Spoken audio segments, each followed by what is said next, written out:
Welcome back. आज मैं start करने वाला हूं बैंकिंग ट्रांजैक्शन। जो बैंकिंग से रिलेटेड जो भी ट्रांजैक्शन है उस ट्रांजैक्शन पे आज डिस्कशन करेंगे और ये कुछ वीडियो जो होगी वन शॉट वीडियोज होगी। बैंकिंग से रिलेटेड जितने भी ट्रांजैक्शन होगा उन तमाम ट्रांजैक्शन पे वन बाय वन आज एक्सप्लेनेशन करने वाले हैं और उसमें भी फुल कॉन्सेप्ट के साथ। तो चलते हैं, हम लोग समझते हैं कि बैंकिंग ट्रांजैक्शन में कौन कौन सा ऐसा ट्रांजैक्शन होता है जिसको हम लोग इंक्लूड करते हैं और हम सभी को उसको इंट्रीज बनाने में काफी डिफिकल्टी होती है। लेकिन आज हम लोग एक ट्रिक के साथ चलेंगे ताकि हम लोग को एकदम इजी लगेगा। किसी भी प्रकार का ट्रांजैक्शन हो बैंकिंग कंपनी से रिलेटेड तो कहीं पे हम लोग को कोई दिक्कत नहीं होनी चाहिए। विदाउट हेजिटेशन का हम लोग किसी भी प्रकार का कितना भी डिफिकल्टी क्वेश्चन क्यों ना हो हम लोग एक चुटकी में उस क्वेश्चन को सॉल्व कर सकते हैं। तो चलते हैं, सबसे पहले हम लोग बेसिक कॉन्सेप्ट समझते हैं कि बैंकिंग ट्रांजैक्शन है क्या, किस ट्रांजैक्शन को हम लोग पर्सनल ट्रांजैक्शन बोलेंगे और कौन कौन सी ऐसी ट्रांजैक्शन होगा जिसको हम लोग बिजनेस से रिलेटेड एक बैंकिंग ट्रांजैक्शन कही जाती है। कुछ उसमें से ऐसे भी ट्रांजैक्शन होगा जो कंट्रा एंट्रीज होती है। तो तमाम चीजों पे वन बाय वन डिस्कशन करेंगे। पहले हम लोग स्टार्ट से चलते हैं, थोड़ा बेसिक चीजों पे हम लोग पहले फोकस करते हैं। तो देखिए, बैंकिंग सेक्टर में जब हम लोग चलते हैं इंक्लूड करते हैं तो जो ट्रांजैक्शन होती है तो कुछ इस टाइप का हो सकती है। जैसे देखिए, यहाँ पे कोई एक्स लिमिटेड है, ये आप मानकर चलेंगे एक बिजनेस कंसर्न है, ऑर्गेनाइजेशन है एक्स लिमिटेड, ठीक है। और ये एक्स लिमिटेड और यहाँ पे ये क्या करेगी, डिपॉजिट करती है। जो यहाँ पे एक बैंक, ठीक है, ये मान के चलिए बैंक है, इसको मैं नाम रखूंगा बैंक, ठीक है। कोई भी एसबीआई बैंक हो सकती है, पीएनबी हो सकती है, एक्सिस बैंक, एनीबॉडी, कोई भी बैंक हो सकती है। हम लोग यहाँ पे जब ट्रांजैक्शन करते हैं तो कोई भी बैंक हम लोग मान के चलते हैं, ठीक है। उसके बाद देखिए दूसरा क्या हो सकती है, ठीक है। दूसरा ये हो सकती है जो एक्स लिमिटेड, पहले मैं एरो क्यों दे रहा हूं, मैं कुछ ड्राइंग बनाऊंगा इमेज, उसके बाद थोड़ा सा और इस पे मैं डिस्कशन करवाऊंगा तो आपको क्लियरेंस हो जाएगी, ठीक है। ये रहा, ठीक है। यहां पे कुछ इस तरह से है। अब ये क्या करेगी, इस पैसे को फिर ये यहां पे जाके एक डिपॉजिट करेगा, ठीक है। तो देखिए क्या होता है, अब हम लोग समझते हैं इस इमेज का मतलब क्या बनता है। तो देखिए इस इमेज का मतलब ये हुआ कि जब कोई एक्स लिमिटेड है तो उसके पास कोई ट्रांजैक्शन होती है तो उसके पास क्या होती है, कैश आती है। जब भी वो ट्रांजैक्शन करेगा या तो गुड्स को सोल्ड करेगी या कैश को कलेक्शन करेगी, डिविडेंड रिसीव कर सकती है, कस्टमर से रिसीव कर सकती है, ठीक ना। तो उसके पास क्या होता है, पैसा आती है। इस पैसे को ये क्या करता है, ये डिपॉजिट करती है बैंक में। डिपॉजिट कहां कर देती है, बैंक में जाकर के डिपॉजिट कर देती है, ठीक है। या तो कुछ पैसे जो होती है ये प्रोप्राइटर को देती है। ये क्या है, प्रोप्राइटर, इसको देती है प्रोप्राइटर, मतलब जो कंपनी का ओनर है उसको हम लोग प्रोप्राइटर बोलते हैं। जो ओनर होती है, जो मालिक होती है, उसको हम लोग प्रोप्राइटर बोलते हैं। अब ये प्रोप्राइटर क्या करती है, फिर वो पैसे को वो जाकर के बैंक में ही डिपॉजिट करती है। यहां पे ये जाकर के क्या करती है, डिपॉजिट, डिपॉजिट एकदम इमेज के माध्यम से समझेंगे ताकि हम लोग को समझने में किसी प्रकार को दिक्कत नहीं होंगे। और ये वीडियो का आप लोग स्टार्ट से एंड तक देखेंगे ताकि फुल कॉन्सेप्ट क्लियर होगा। ये डिपॉजिट करेगा, ये भी बैंक ही है, ठीक है। या तो बिजनेस है वो बैंक में जाकर के डिपॉजिट करेगा। तो बिजनेस कंसर्न जो एक्स लिमिटेड जो डिपॉजिट करेगा खुद से बैंक में, वो बैंकिंग में जो डिपॉजिट करेगी वो बिजनेस का ट्रांजैक्शन होती है, वो बिजनेस के लिए होती है पैसा। और दूसरा क्या होती है, अपने प्रोप्राइटर के लिए देती है, वो उसका पर्सनल यूजेज के लिए होती है, ठीक है। किसका, प्रोप्राइटर का। या तो उस प्रॉफिट का कुछ पार्ट लेती है या उन्होंने अपना कैपिटल लगा रखी है तो उसमें से विथड्रॉइंग कर लेती है, तो यही पार्ट हो सकती है, तो ओनर के पास चला जाता है। देखिए जो बैंक में जो पैसे होती है, ठीक ना, ये जो पैसा इसको बोला जाता है ऑफिशियल, ये हो गया ऑफिशियल अकाउंट, ठीक है। और जो ऑफिशियल अकाउंट होती है, जो बिजनेस के लिए अकाउंट होती है, इसको बोला जाता है करेंट अकाउंट, जो बैंक में ओपन की जाती है इसको रहता है करेंट अकाउंट, हमेशा याद रखेंगे। जो हमेशा इसमें पैसा डिपॉजिट होती है, आप निकाल सकते हैं, जब इच्छा होगा तब आप पैसे को डिपॉजिट कर सकते हैं, जब इच्छा होगा तो उस पैसे को विथड्रॉ कर सकते हैं। और जो प्रोप्राइटर के द्वारा जो डिपॉजिट की जाती है पैसा, ट्रांजेक्शन जो होती है, ये बोला जाता है पर्सनल खाता होता है, पर्सनल अकाउंट हुआ, ठीक है। ये होती है अक्सर सेविंग अकाउंट, सेविंग अकाउंट हो सकती है या एफडी हो सकती है, फिक्स डिपॉजिट, तो हम उस एफडी पे नहीं चलेंगे।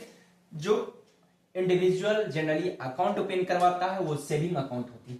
अब यहाँ पे समझना क्या है, इस ट्रांजेक्शन में क्या क्या हो सकता है, तो देखिए अब हम लोग चलते हैं जर्नल एंट्री की ओर चलते हैं। पहला देखिए एंट्रीज क्या हो सकती है, cash deposited, cash deposited into bank, ठीक है, एक ये ट्रांजेक्शन होगी। तो देखिए यहां पर बैंकिंग कंपनी रिसीवर है, इसलिए बैंक को हम लोग डेबिट करेंगे और एक्स लिमिटेड से क्या चला जाएगा, कैश चला जाएगा, तो वो कैश को क्रेडिट करेगा। क्योंकि वन एसेट्स इंक्रीज हो रही है, अनदर डिक्रीज हो रही है, तो यहां पे होगी ट्रांजेक्शन में एंट्री बैंक अकाउंट डेबिट और टू होगा कैश अकाउंट, ठीक है, ये हो गया। दूसरा हो सकता है वो बैंक से पैसा निकाल सकती है, कैश विथड्रॉ,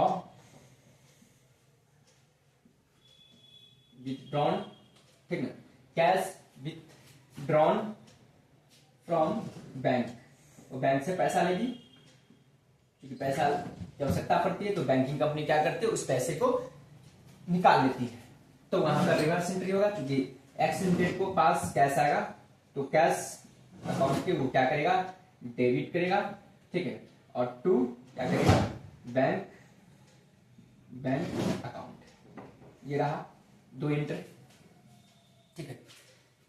फिर क्या हो सकता है, जब ये प्रोप्राइटर पर्सनल यूज के लिए पैसा निकालती है बैंक से, या तो उसको ड्राइंग बोला जाता है। जब कोई प्रोप्राइटर अपना पर्सनल यूज के लिए पैसा निकालती है तो उसको क्या बोला जाता है, ड्राइंग, ठीक है।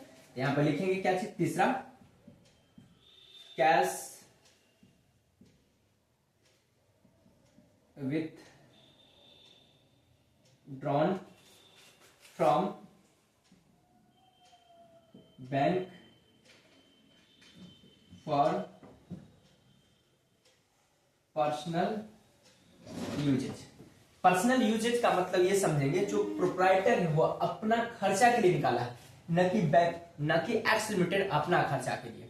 तो हमेशा याद रखेंगे, जब भी ओनर पैसा लगाएगा बिजनेस में तो उसको कैपिटल बोलेंगे, जब भी वो पर्सनल यूज के लिए पैसा निकालेगा तो उसको हम लोग बोलते हैं ड्राइंग बोलते हैं। तो यहां पर क्या होगा, बैंक से पैसा निकला है तो क्या हो जाएगा, drawing account debit, drawing account debit to bank account, ठीक है, ये हो सकता है पैसा, ठीक है। अब दूसरा देखेंगे क्या हो सकता है, कि जब हम कोई कस्टमर को सामान गुड्स उधार बेचते हैं और वो डेटर से पैसा आती है, या तो चेक के माध्यम, वो जब या तो कैश के माध्यम से दे सकती है या चेक के माध्यम से देगी, ठीक है। तो अब देखिए चेक जब होगा, तीसरा होगा। अब फोर्थ एंट्री में देखेंगे क्या होगा, चेक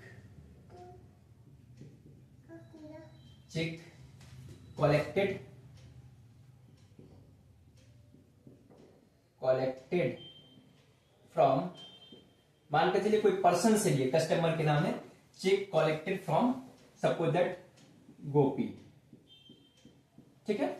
तो आप देखेंगे यहां पर चेक आ रहा है, तो चेक जैसे आएगा तो चेक आने का मतलब ये नहीं हुआ कि वो बैंक में जाकर डिपॉजिट हुआ। चेक मैंने कलेक्ट किया, मतलब बिजनेस कलेक्ट किया, तो बिजनेस के पास रहता, फिर जब डिपॉजिट करेगा तो जाकर के बैंक में ट्रांजेक्शन इंक्रीज होगी।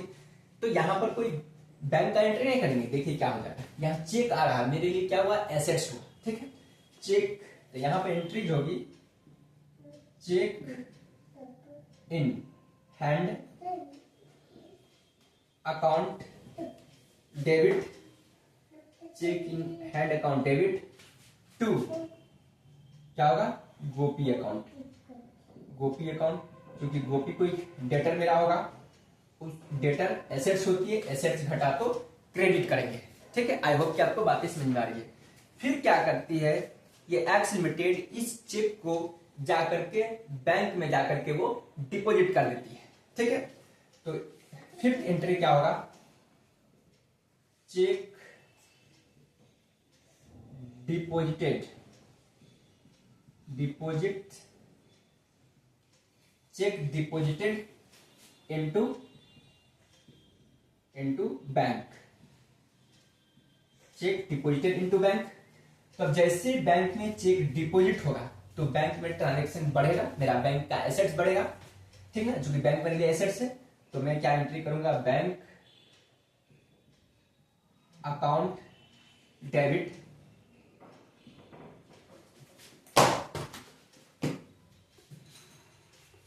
ठीक है, बैंक अकाउंट डेबिट हो जाएगा to cheque in hand account credit होगा। क्यों, क्योंकि मेरे पास से अब ये चेक चला गया, क्योंकि चेक को मैंने एसेट्स माना था, जैसे एसेट्स मेरे पास इंक्रीज किया मैंने उसे डेबिट किया, और दूसरा गोपी जो मेरा डेटर था, एसेट्स था, वो डिक्रीज किया, इसलिए मैंने यहां पर क्रेडिट कर दिया। इन द सेम वे इस चेक को मैंने जाकर के बैंक में डिपॉजिट किया तो बैंक में मेरा बैलेंस बढ़ेगा, इसलिए मैंने बैंक को डेबिट किया, और टू चेक इन हैंड को क्रेडिट किया, क्योंकि चेक मेरे पास से खत्म हो गया। ठीक है, मैं एक बार ऑन कैमरा देख ले रहा हूं, हो सकता है मे भी आप लोग तक क्लियर नहीं आवाज जा रही हो, या जो मेरे द्वारा लिखा जा रहा है वो अच्छे से नहीं दिखाई दे रही हो, तो दिक्कत ना हो। ठीक है सर, अच्छे से दिखाई दे रहा है, ठीक है, ठीक है। तो अब देखेंगे अब क्या हो सकती है, जब ये बैंक में चेक जैसे गया तो एक और सिचुएशन हो सकती है कि चेक डिजॉनर हो जाती है, मतलब जिसको हम लोग बाउंस बोलते हैं। जो कब होती है, किस सिचुएशन में बाउंसिंग होती है, तो जब मान के चलिए मैं आपको एक चेक मैं आपको इश्यू कर दिया 1 करोड़ का, मेरे बैंक में बैलेंस है ही, तो इनसफिशिएंट बैलेंस होगा, तो उसको जब वो बैंक में जाएगा चेक को डिस्काउंट करवाने के लिए, तो चेक तो में तो बैलेंस रहेगा नहीं बैंक में, तो उसको क्या करेगा, बैंकिंग कंपनी पैसा देगा ही नहीं, चेक को बाउंस कर देगा, तो उसको बोला जाता है डिसऑनर। ठीक ना, तो देखिए क्या होगा, 6 नंबर चेक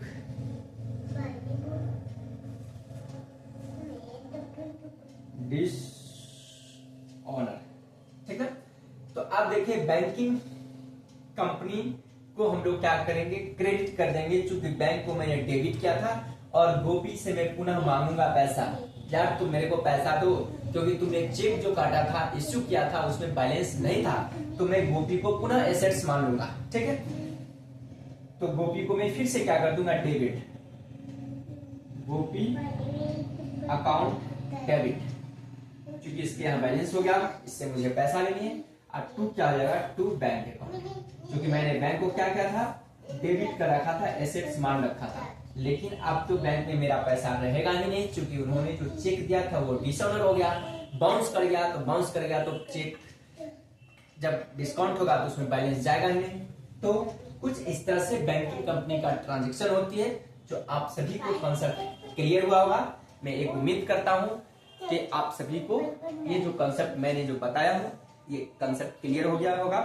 तो आप लोग कमेंट में बताएंगे कि कैसा लगा ये क्लास। यदि कोई दिक्कत होगा तो आप मैसेज करेंगे, मैसेज के जरिए। Okay, bye bye.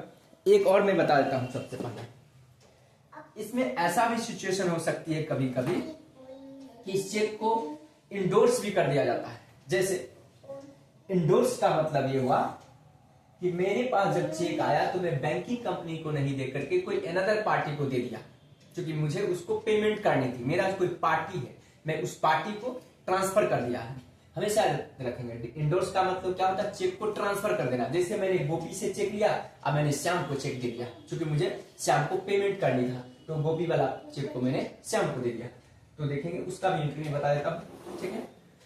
यहाँ पे 6 नंबर में cheque endorse to Rohan, ठीक है। अब क्या होगा कि रोहन को मैं जैसे ही चेक दूंगा तो क्या हो जाएगा, रोहन को मैं क्रेडिट कर दूंगा, ठीक है। और नहीं, रोहन को मैं डेबिट कर दूंगा, तो रोहन